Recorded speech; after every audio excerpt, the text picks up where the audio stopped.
கர்த்தருக்கு ஸ்தோத்திரம். சாரோனின் தரிசன டிவிக்காக நான் ஆண்டவரை துதிக்கின்றேன். இதை பார்த்து கொண்டிருக்கின்ற உங்கள் அனைவருக்கும் கிருபைநாதர் இயேசு கிறிஸ்து நாமத்தில் என்னுடைய அன்பின் வாழ்த்துக்களை கூறி உங்களை வரவேற்கிறதிலே கர்த்தருக்குள்ளாக மிகவும் மகிழ்ச்சி அடைகின்றேன். கன்னியாகுமரி மாவட்டம் அழகிய மண்டபம் பிஷப் அலெக்சாண்டர் உங்களை பார்க்கிறதிலே மிகவும் மகிழ்ச்சி அடைகின்றேன். நிறைய வாக்குத்தத்த செய்தியெல்லாம் நாம் கேட்டிருக்கின்றோம். அநேக கர்த்தருடைய தாசர்கள் வாக்குத்தத்தங்கள் கொடுத்துருக்குறாங்க, செய்தி கொடுத்துருக்குறாங்க, நாம் கேட்டிருக்கின்றோம். இன்றைக்கு ஒரு வித்தியாசமான ஒரு வாக்குத்தத்தத்தை ஆண்டவர் நமக்கு வெளிப்படுத்தியிருக்கின்றார். அந்த காரியங்களை உங்களோடு நான் பகிர்ந்து கொள்கின்றேன். 1 யோவான் 2ஆம் அதிகாரம் 25ஆம் வசனத்திலே நித்திய ஜீவனை அளிப்பேன் என்பது ஆண்டவர் நமக்கு தந்த வாக்குத்தத்தம். இந்த உலகம் முழுவதையும் மனுஷன் ஆதாயம் பண்ணி கொண்டிருந்தாலும் நித்திய ஜீவனை பெற்றுக்கொள்ளாவிட்டார், நித்திய நன்மை பெற்றுக்கொள்ளாவிட்டார், நித்திய ஆசீர்வாதத்தை பெற்றுக்கொள்ளாவிட்டார், நித்திய விடுதலை பெற்றுக்கொள்ளாவிட்டார் எந்த லாபமும் அல்ல. அந்த நித்திய ஜீவனை பெற்றுக்கொள்வதற்கு நாம் என்ன செய்ய வேண்டும்? நிரந்தரமான ஒரு விடுதலை, நிரந்தரமான ஒரு ஆசீர்வாதம், நிரந்தரமான அந்த நித்திய ஜீவனை பெற்றுக்கொள்வதற்கு ஆண்டவராகிய இயேசு கிறிஸ்து நமக்கு சில வழிகளை ஆண்டு வைத்திருக்கின்றார். அந்த வழிகளை இன்றைக்கு நாம் சிந்திக்க போகின்றோம். மத்தேயு 7ஆம் அதிகாரம் 14ஆம் வசனத்திலே ஜீவனுக்கு போகின்ற வாசல் மிகவும் நெருக்கமாக இருக்கின்றது. நித்திய ஜீவனுக்கு செல்கின்ற அந்த வாசல் மிகவும் நெருக்கமாக இருக்கிறது. ஆனால் கேட்டுக்கு போகின்ற ஒரு வாசலோ அது வியர்ப்பமாக இருக்கின்றது. அது அதனுடைய வாசல் எல்லாரும் ஆச்சரியப்படக்கூடிய அளவுக்கு, அதிசயப்படக்கூடிய அளவுக்கு, எங்கு பார்த்திருந்தாலும் சினிமா தியேட்டர், இன்னும் பல நாடக மேடைகள், இன்னும் பல காரியங்களிலே அநேகர் கடந்து செல்கின்றார்கள். ஆனால் ஜீவ பாதையில நித்திய ஜீவனுக்கு ஏதுவான சபைகளிலே, ஆராதனைகளிலே ஜனங்கள் மிகவும் குறைவாக இருக்கின்றார்கள். ஆனால் இந்த செய்தியை அவங்க அறியும் போது நாம் நித்திய ஜீவனை எப்படியாவது இழந்து போகக்கூடாது, நித்திய ஜீவனை எப்படியாவது நாம் பெற்றுக்கொள்ள வேண்டும். அந்த நித்திய ஜீவனை பெற்றுக்கொள்வதற்கு நாம் எந்த நன்மைகளை செய்யணும், எந்தெந்த வழியில நம்ம போகணுங்கிறதான சில கருத்துக்களை ஆண்டவர் நமக்கு வெளிப்படுத்தியிருக்கின்ற கருத்துக்களை நான் உங்களோடு பகிர்ந்து கொள்ள வாஞ்சிக்கின்றேன். கர்த்தர் நம்ம கிருபை தருவாராக. நீங்கள் இப்பொழுது எங்கு இருந்திருந்தாலும் ஒருவேளை பிரயாணத்தில் இருக்கலாம், ஒருவேளை நீங்கள் பணி செய்து கொண்டே இதை பார்த்து கொண்டு இருக்கின்றலாம். இது முக்கியமான ஒரு செய்தி, உங்களுக்கு ரொம்ப பிரயோஜனமாக இருக்கும். மத்தேயு சுவிசேஷ புத்தகம் 19ஆம் அதிகாரம் 16ஆம் வசனத்திலே ஒரு வாலிபன் ஆண்டவராகிய இயேசு கிறிஸ்துவிடத்தில் வருகின்றார். இன்னைக்கு நிறைய எங்க டாஸ்மார்க்கு எங்க போன இருந்தாலும் நிறைய வாலிபர்கள் ரொம்ப பாதிக்கப்படுறாங்க. ஆனால் சேனைகளின் கர்த்தருடைய ஆண்டவராகிய இயேசு கிறிஸ்துவிடத்திலே ஒரு வாலிபன் வருகின்றார். அந்த வாலிபன் ஆண்டவரே, நான் நித்திய ஜீவனை பெற்றுக்கொள்வதற்கு எந்த நன்மைகளை செய்யணும், நித்திய ஜீவனை பெற்றுக்கொள்வதற்கு நான் என்ன செய்யணும், எந்த நன்மைகளை செய்யணும் அப்படின்னு ஆண்டவராகிய இயேசு கிறிஸ்துவிடத்துல கேட்கும்போது ஆண்டவராகிய இயேசு கிறிஸ்து சொன்னதான நல்ல ஆலோசனைகளை, நல்ல வழிகளை இன்றைக்கு நாம் பார்க்க போகின்றோம்.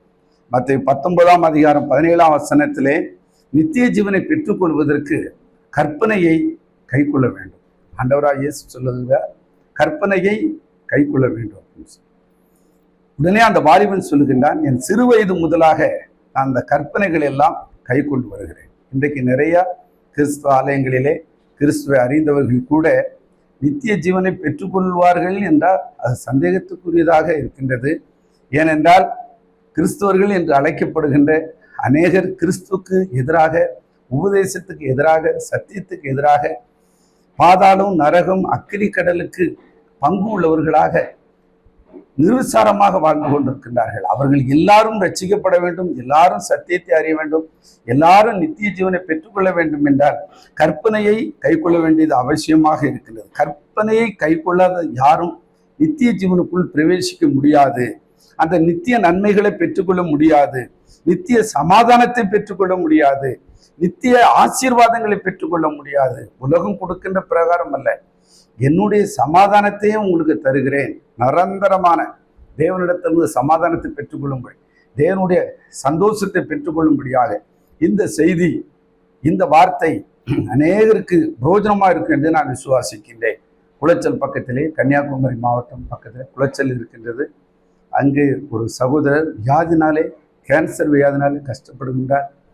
டாக்டர் சொல்றாங்க ஆப்ரேஷன் பண்ணாலும் இவர் பிழைக்க முடியாத ஒரு சூழ்நிலையிலே அந்த கேன்சர் வியாதினாலே ரொம்ப கஷ்டப்பட்டு டாக்டரால் கைவிடப்பட்டு மரணத்துக்கு தருவாயிலே நித்திய ஜீவனை குறித்ததான, இந்த நித்திய நன்மை குறித்ததான, அந்த நித்திய வார்த்தை ஜீவனை குறித்ததான அந்த வார்த்தைகளை பிரசங்கித்து கேட்டபோது அதை சொந்தமாக ஏற்றுக்கொண்டு மனம் திரும்பி ஆண்டவருக்குள் அவர் மீட்கப்பட்டு ஆண்டவர் ஏற்றுக்கொண்ட பிறகு ஆண்டவருடைய வல்லமையினால் அவர் தொடப்பட்டு இன்றைக்கும் அவர் உயிரோடு இருக்கிறார். கேன்சருங்கிற அந்த செல்கள் எல்லாம் அழிக்கப்பட்டது, அகற்றப்பட்டது.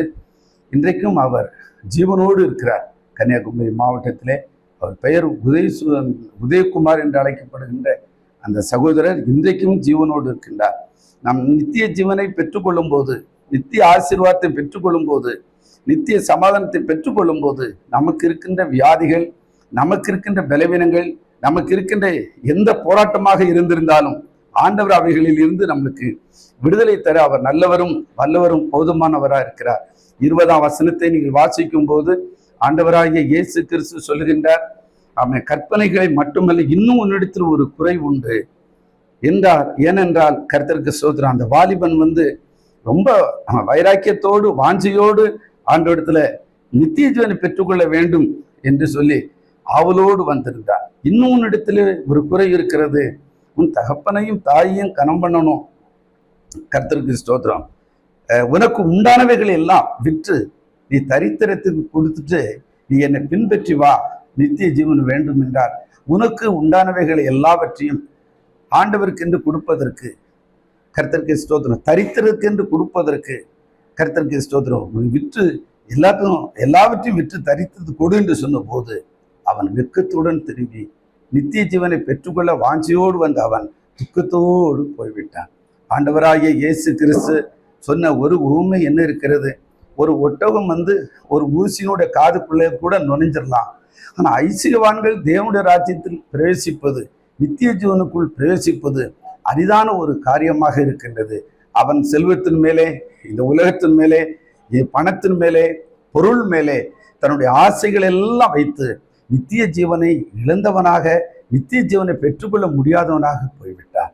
நித்திய ஜீவனை பெற்றுக்கொள்ள வேண்டும் என்கின்ற ஆவல் உடையவர்கள் ஆண்டவருக்காக எதையும் விடுவதற்கு, எதையும் இழப்பதற்கு, எந்த நன்மையும் செய்வதற்கு முன் வரும்போது கண்டிப்பாக நித்திய ஜீவனை ஆண்டவர் நமக்கு தந்து நம்மளை உயர்த்துவார் என்பதிலே சந்தேகமே இல்லை. லூக்கா சுவிசேஷ புஸ்தகத்திலே 16ஆம் அதிகாரம் 19ஆம் வசனத்திலே ஒரு ஐஸ்வர்யவான் இருக்கின்றார். அந்த ஐஸ்வர்யவான் கர்த்தருக்கு ஸ்தோத்திரம் சம்பூர்ணமாய் இந்த பூமியிலே வாழ்கின்றார். அந்த ஐஸ்வர்யவான் மரிக்கின்றார். ஒரு தரித்திரனாக லாசரு இருக்கின்றார். அந்த லாசருவும் மரிக்கின்றார்கள். என்ன சம்பவம்? 2 பேரும் மரிக்கின்றார்கள்.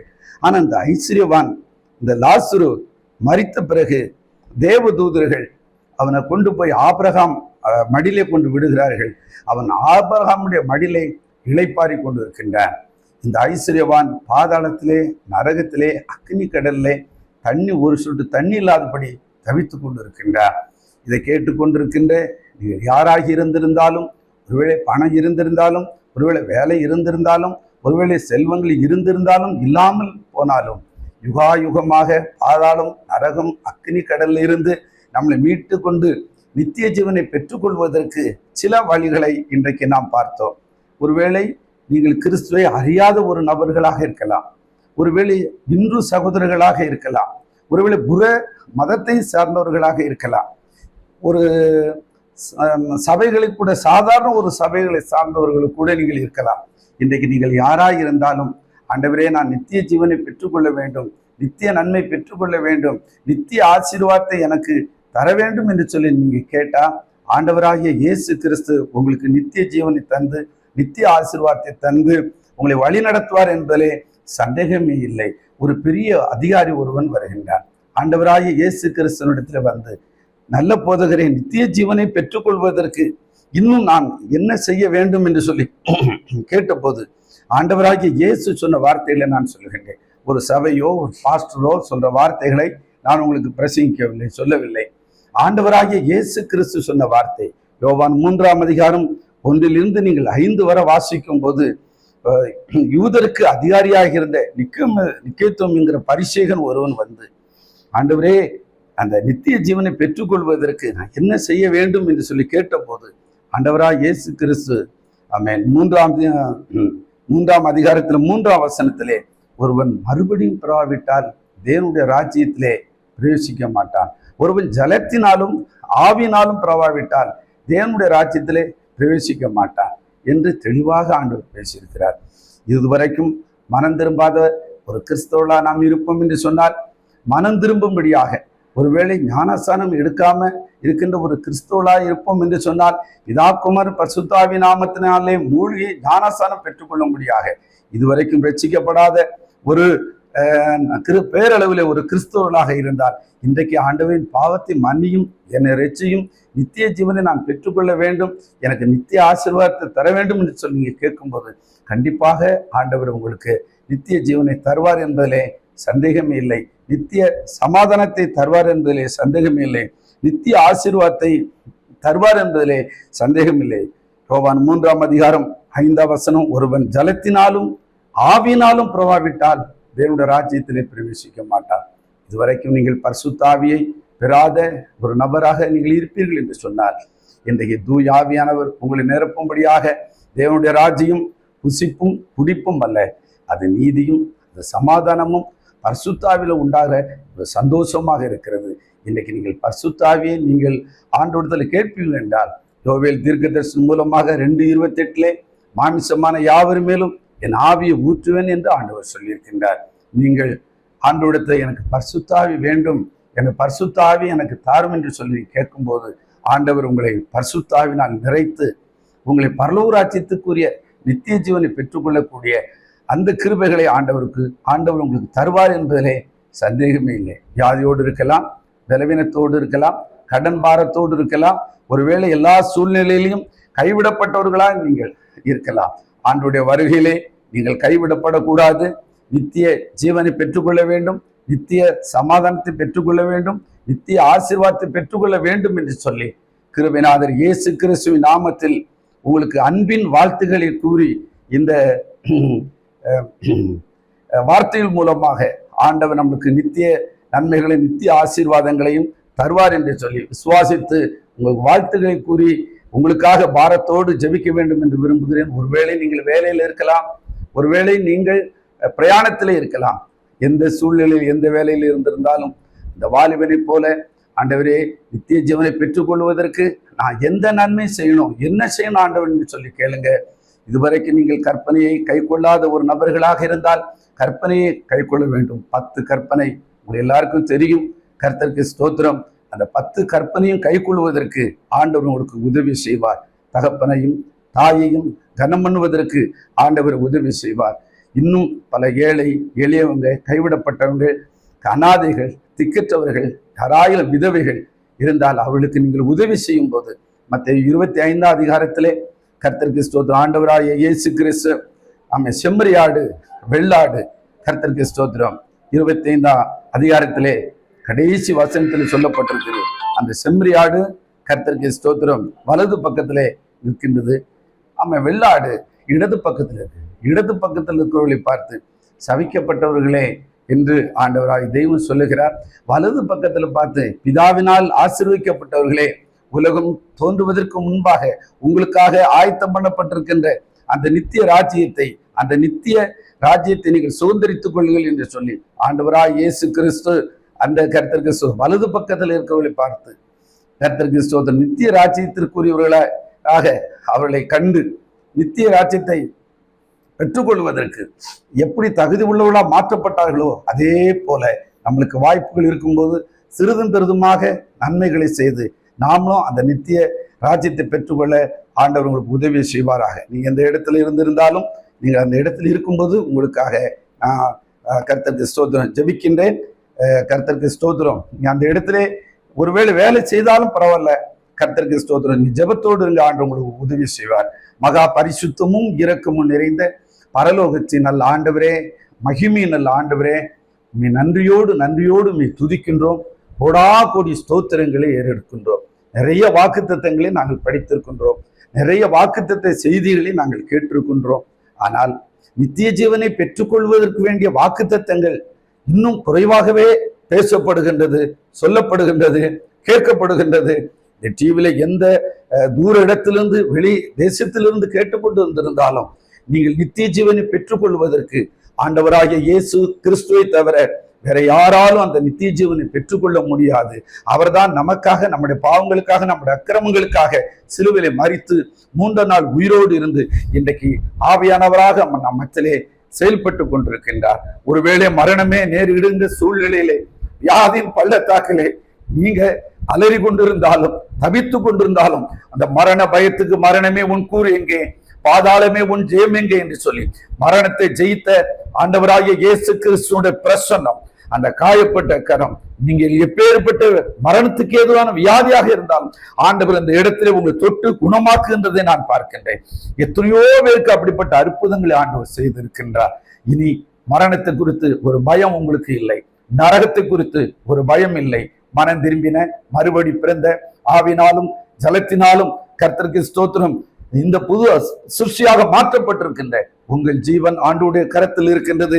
இன்றையிலிருந்து பாதாளம், நரகம், அக்னி கடலுக்கு ஆண்டு உங்களையும் குடும்பத்தையும் காப்பாற்றி சகல வியாதிகளையும், சகல நோய்களையும், சகல பிசாசுடைய எல்லா சக்தியின் கிரியைகளையும் நீக்கி நித்திய ஜீவனை பெற்றுக் கொள்வதற்கு உடைய பிள்ளைகள் ஒவ்வொருவருக்கும் உதவி செய்ய முடியாய் துதி கனம் மகிமையெல்லாம் உமக்கு கொடுத்த கிருபையின்படியே அருமை பிள்ளைகள் வாழ்த்தி ஆசீர்வதிக்கிறேன். இந்த டிவியினுடைய இந்த தரிசனத்தையும் சாரோன் இந்த தரிசனத்தை நிறைவேற்றி கொடுக்க முடியாது என்று மன்றாடுகின்றோம். நாங்கள் கன்னியாகுமரி மாவட்டத்தில் அழகிய மண்டபத்திலே நடத்தி வருகின்ற அந்த ஆராதனையில் அநேகர் சுகம் பெறுகின்றார்கள். அப்படிப்பட்ட அற்புத அதிசயங்களை பெற்றுக்கொள்ள கர்த்தர் உதவி செய்யுங்க. துதிகர மகிமையெல்லாம் உமக்கே செலுத்தும் இயேசு கிறிஸ்துவின் நாமத்தில் வேண்டுகின்றோம். ஜெபங்களும் ஜீவனுள்ள பரிசுத்தம் நல்ல பிதாவே, ஆமென், ஆமென்.